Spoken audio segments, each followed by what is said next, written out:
Bonjour à tous. Il est malheureusement très difficile d'être toujours gentil et calme de nos jours. L'agitation constante, le bruit de la ville, les files d'attente et les embouteillages interminables, dans un tel contexte, même la personne la plus amicale et la plus positive peut se transformer en quelqu'un d'agressif et de froid, qui, le soir venu, déteste tout le monde. Car hélas, toutes ces choses, et bien d'autres encore, nous affectent d'une manière ou d'une autre. Et il est difficile de contredire cette affirmation. Aujourd'hui, nous allons vous raconter une histoire qui est arrivée il n'y a pas si longtemps, mais qui a déjà eu le temps de faire le tour de l'Internet. Et beaucoup de ceux qui l'ont entendue n'ont pu rester indifférents. Ces événements sont arrivés à une jeune femme nommée Abby. Notre héroïne travaille comme serveuse dans un café de Portland et c'est elle-même qui a partagé sur un réseau social cette histoire qui a fait réfléchir beaucoup de gens. Ce jour-là, Abby servait ses clients comme d'habitude. Et comme c'était un jour férié, le flux de clients était beaucoup plus important que d'habitude et la jeune fille a même dû travailler plus longtemps à cause du déjeuner. Elle passait rapidement de table en table pour prendre les commandes et faire en sorte de servir le plus grand nombre de clients possible. Mais le flux de personnes entrant dans l'établissement ne s'arrêtait pas et la jeune femme est devenue de plus en plus irritable. Elle regardait sa montre sans cesse et constatait qu'elle ne pourrait pas déjeuner.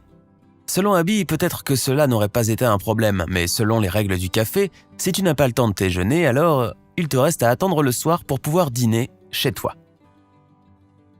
Et alors qu'il semblait enfin que la jeune femme aurait le temps de servir tout le monde, et qu'elle pourrait enfin manger en laissant quelques clients à sa collègue, elle vit un garçon de 10 ans entrer dans l'établissement. « J'aime beaucoup les enfants », a déclaré Abby. Mais cette journée était tout simplement insupportable. Et quand il est entré, la première chose qui m'est venue à l'esprit a été « Et voilà un client qui ne peut pas payer ».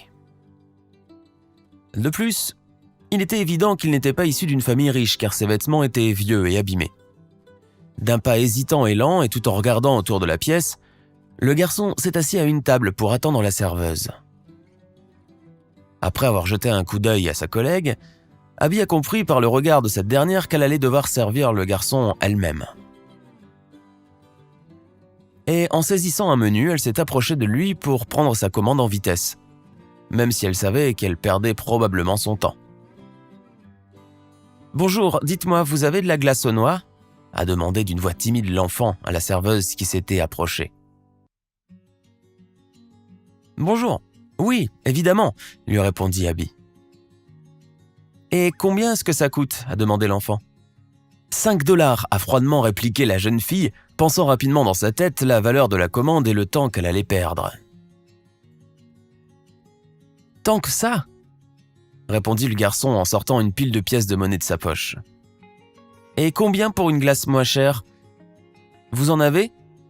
Et alors que le garçon achevait sa phrase, le regard de la jeune fille est tombé sur un groupe de personnes habillées comme des gens d'affaires et dont la valeur de la commande serait certainement plus importante. Et ces gens laisseraient certainement un pourboire. C'est justement l'essentiel du revenu d'une serveuse. « Oui, » répondit froidement et un peu agacé notre héroïne au garçon. « C'est 2 $, tu as assez d'argent ?»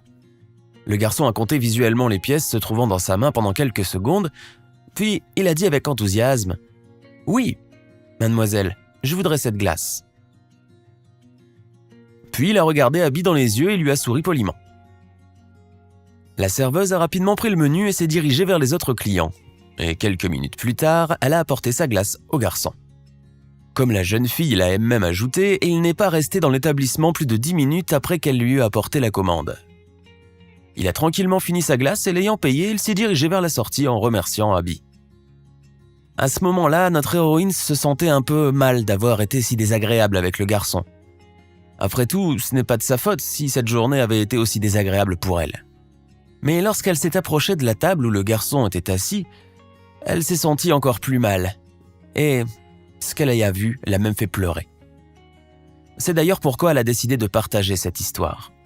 Car il s'est avéré que le garçon avait bien 5 $ et qu'il pouvait acheter sa glace préférée aux noix, car il avait suffisamment d'argent pour se l'offrir, mais il a acheté la moins chère pour 2 $. Et tout cela pour pouvoir laisser les 3 autres $ à Abby en pourboire. Sans doute parce qu'il avait vu à quel point c'était difficile et pénible pour les serveuses qui couraient dans la salle.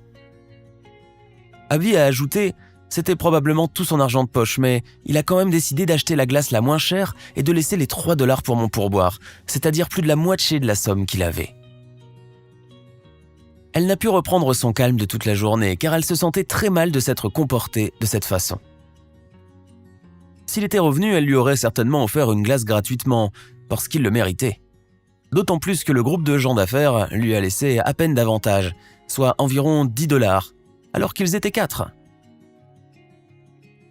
Cette histoire nous prouve une fois de plus qu'il ne faut pas juger les gens au premier abord. Car ce que nous avons de plus précieux est en nous.